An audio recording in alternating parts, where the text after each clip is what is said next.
అంబేద్కర్ కోనసీమ జిల్లా వన్నెచింతలపూడి గ్రామంలో deputy speaker Raghuramakrishnaraju పర్యటించారు. ఈ సందర్భంగా ఆయన మాట్లాడుతూ ప్రభుత్వం మారిన తర్వాత సంక్షేమ పథకాలు ప్రజలందరికీ అందుతున్నాయని, అందువల్ల ఈసారి సంక్రాంతి పండుగను గతం కంటే ఘనంగా ప్రజలు జరుపుకుంటారని అన్నారు.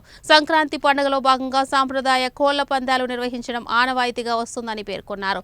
వన్నెచింతలపూడి గ్రామాన్ని ఆదర్శంగా తీసుకుని తన నియోజకవర్గం ఉండిలో కూడా ఇదే విధమైన అభివృద్ధి కార్యక్రమాలు చేపడతానని హామీ ఇచ్చారు.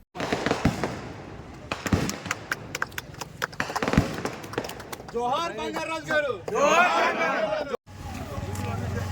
ಒಂದು స్టార్టింగ్ సార్ ఎక్కడి నుంచి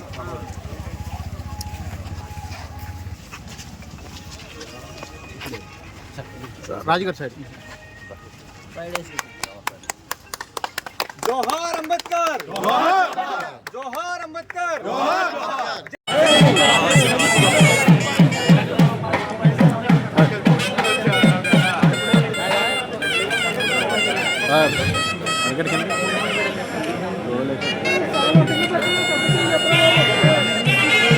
అమలాపురం ఎమ్మెల్యే మమ్మిడివరం ఎమ్మెల్యే గారు, కిమ్స్ అధినేతలు వాసురాజు గారు,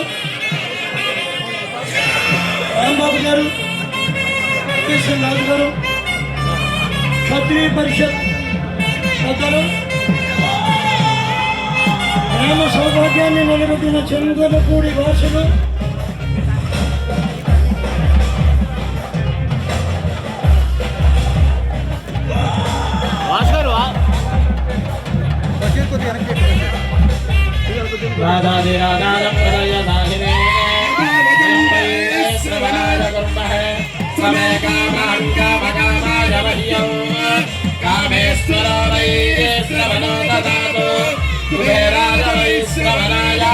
సంక్రాంతి ఎలా ఉండబోతుంది?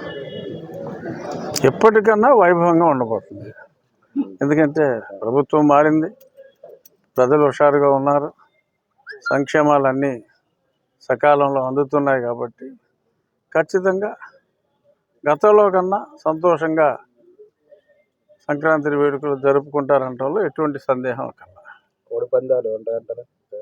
కోళ్ళ పోటీలు ఉంటాయి, ఎందుకుంటాం, ఉండవని ఎందుకు అనుకుంటున్నారు?